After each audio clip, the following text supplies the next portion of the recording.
everyone, welcome to Shop Talk. We're looking at the Husqvarna 372 XP chainsaw, right at 71 cc's. Very popular saw for timber cutting, heavy duty firewood cutting, just a great all-around chainsaw. This one has a professional bar on it. It is a sprocket nose, replaceable tip, one rivet.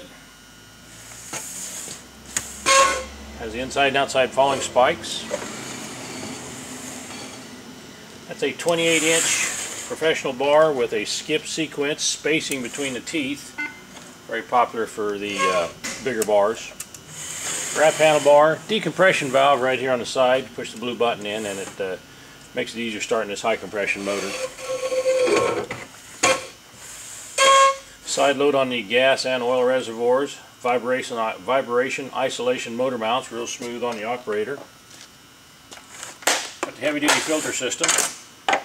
Easy access, easy to clean and maintain. Just a very nice chainsaw if you're looking for a professional chainsaw.